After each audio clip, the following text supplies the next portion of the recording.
In this video, I'd like to share with you my favorite build for the Holy Warriors of the God Emperor, Zealot Preachers. This build is fully viable for the hardest difficulty, called Damnation. I'll be showing you some clips from a repair mission on Damnation difficulty that I did in quick match with just 3 random players. So if you want to see the full run, I have a link in the video description below if you want to see the whole thing, but I'll be showing some clips to demonstrate the gameplay. So this build is built around the combat blade with high attack speed, great mobility, critical strikes, and an insane amount of damage reduction. So first, let's talk about the damage reduction, because that's really what's going to keep you alive. So we have an aura, which is 7% toughness damage reduction, and this is just always on. Now, our level 15 trait is Benediction, which we have another 15% toughness damage reduction, and then our level 5 trait is Faith Restored with another 75% toughness damage reduction on critical hit for 4 seconds. So as long as our Faith Restored is up, we have 97% damage reduction. This is absolutely crazy. Now, I don't actually know how the damage reduction works mathematically, but I'm assuming it's somewhat additive. And again, this is only applied to your toughness. So if you don't have any toughness, then this damage reduction, I don't think it actually works. Now, in order to keep Faith Restored up, because it only lasts for 4 seconds and we want to keep it up as long as possible, obviously we need crits. We need critical hits, which is where Bloodletting comes in, right? So it gives you 10% melee crit chance for 3 seconds on melee hit against bleeding enemies, and melee crits apply bleed. Now, what the game does not tell you is that Bloodletting actually has 3 stacks, not 1, 3. So you can stack this up to 3 times to get 30% extra melee crit chance for 3 seconds, and you're going to be hitting so fast that you're going to be keeping this up as long as you're hitting stuff. So by bleeding enemies, keeping those crits rolling, maintaining our 97% toughness damage reduction, you can do things like this on the hardest difficulty and take a lot less damage than expected. Where the stench of Xenos hangs over the road trader, some sons can easily be erased. Oh, I don't think the ship can get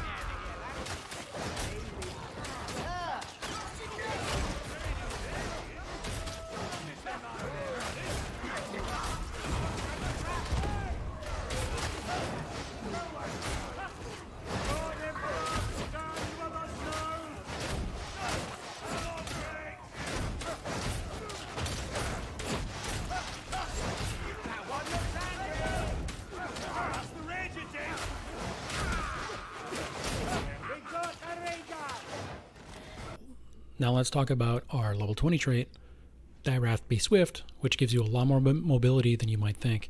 So let's read it. You no longer get stunned by enemy melee attacks, okay? When you take damage, gain plus 20% movement speed for 2 seconds. You might interpret this as the movement speed bonus only applies from melee attacks, but I've noticed that it also technically applies whenever your shield gets broken from ranged attacks. You get the speed boost, which is interesting, and it doesn't mention that here. Not only that is, when you get hit by ranged attacks, usually it slows you for a little bit, just, you know, maybe a half second or a quarter of a second. You get a little bit of a slow.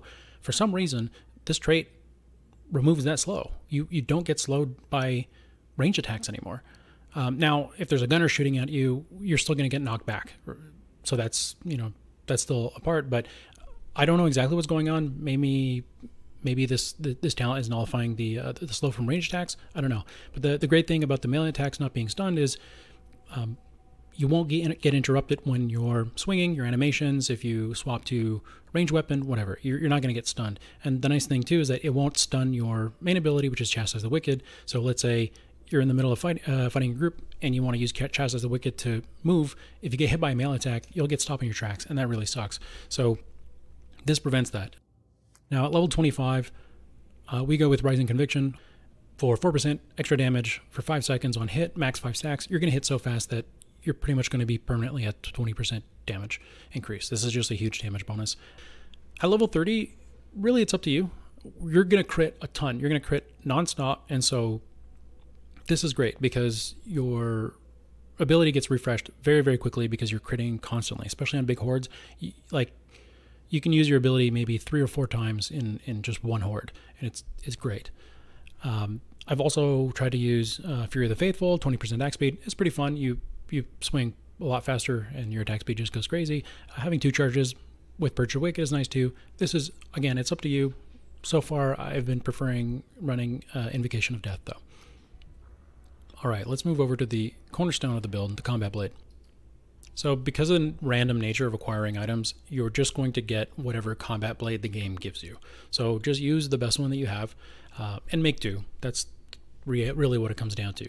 But damage, penetration, finesse, and first target all kind of directly or indirectly result to more damage. So they're all great. Mobility is the only one that doesn't have some sort of relationship to damage. It affects your dodge distance, which is great. So you can dodge out of traps or chargers more easily because the actual distance of your dodge is greater. It increases your movement speed, that kind of stuff. Penetration, obviously more damage to armored targets. Finesse, I think it's something like attack speed, but I think it also affects the damage of weak spots, crits, headshots, that kind of thing.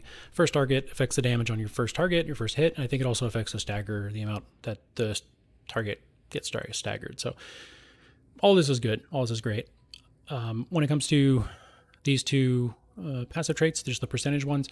Ideally, I mean, we're a crit build, so ideally you would want crit chance and then crit damage. But again, because of the random nature of the game, you're just going to get whatever the game gives you. I got really lucky with this one. I upgraded it from a blue and it gave me crit chance, so that's great. So when it comes to blessings, lacerate, in my opinion, I think is the best one for this build because you can immediately get a bleed stack without having to crit immediately, and so you can start generating that 30% crit buff very quickly. Is it absolutely mandatory? I mean, it's great. It's definitely makes a big difference, especially on harder difficulties. It kind of makes it more reliable. It makes the build a little bit more reliable, but I've been using this for a long time and it was fine. I didn't have the bleed stacks, and so what I would do is I would just rely on our Chastise the Wicked ability to get the first crit, get our damage reduction, get some bleeds, and then just go from there. The Combat Blade has about, I want to say it's about 15%. I don't know what it is. I'm sure we'll get the information out eventually, but it feels like anywhere between 10 to 20% base crit chance. So even if you don't have any crit anywhere, you're still going to get crits. So it's not the end of the world if you don't have lacerate. As for second blessing, I don't know. It's up to you. I don't even know what all of them are available. The main one is, the biggest one is really just lacerate. That makes a huge difference. So with the Combat Blade's attack speed, you can attack so fast that when there's hordes, like large amounts of enemies, you can weave in push attacks, so like pushbacks with, after every third or fourth attack. And so you can keep a whole horde staggered in front of you and just kill them as you go. So you actually have no problem dealing with hordes at all, or I haven't. The charge attack on the Combat Blade is amazing. It has like this built-in speed boost, which lets you close large distances in a very short amount of time. So if there's scattered enemies, like let's say on your path, you can use them to effectively leapfrog your way through long hallways in just seconds. And keep in mind, you don't need to fully charge heavy attacks because they deal the same amount of damage. So as long as the animation for a heavy attack goes through, it's the same amount of damage as if you charged it for like a full 3 seconds or whatever. So take a look at this clip. I think it demonstrates the leapfrogging that I'm talking about. It's only on difficulty 3, but it was just I think it's a good showcase of the knife's charge attack mobility.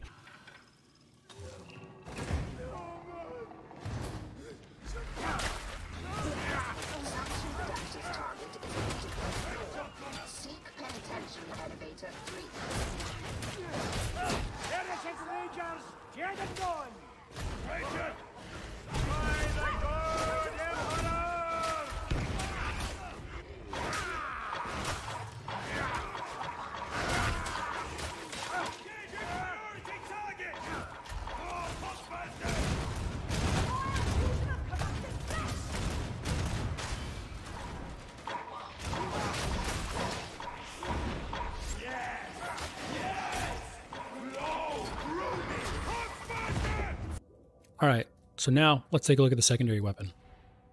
So for a secondary weapon, you ideally want to bring something that you can reliably take out ranged enemies and elites. So stuff like a bolt gun is great. I don't know, an auto gun. You can bring a shotgun.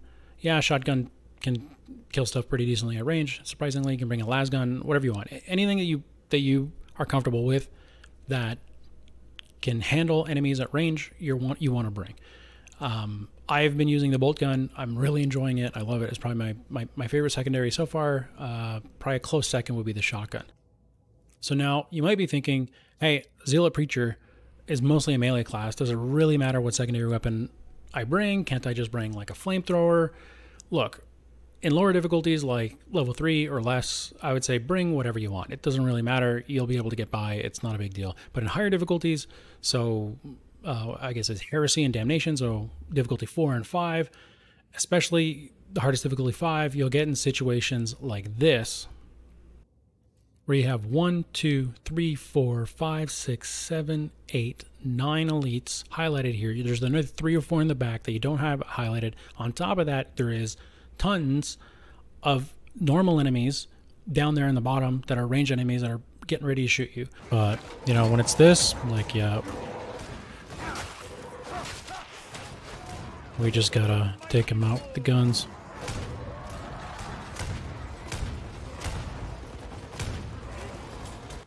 And then when you're in a situation where you throw a horde of 50 enemies in front of you, and you have to start playing Where's Waldo with the elite gunner in the back that won't stop shooting you, you'll be more than happy that you brought along something that can actually deal with them quickly. And the great thing about our trait, Thy Wrath Be Swift, is that you're not going to be stunned by a melee hit while you're aiming down sight, so it won't take you away from aiming down sight, so you'll be able to kill them more reliably. So one last thing to note is make sure you keep an eye on your toughness bar, because if it's empty or too low, you can lose all your health very, very quickly just by making a small little mistakes, especially on higher difficulties. Let me show you an example.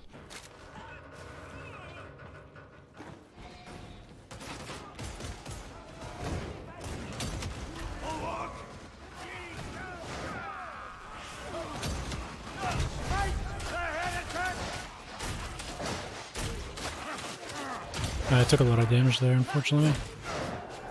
That was really bad on my part. So that's it for the build. If you want to see the full Damnation mission using this build, there's a link in the description to the video, and you can take a look there. If you have any questions about the build or end up trying it for yourself, let me know. And feel free to leave a comment and let me know what you think. Anyways, that's it from me. Hope you're having a great day, and I'll see you in the next one.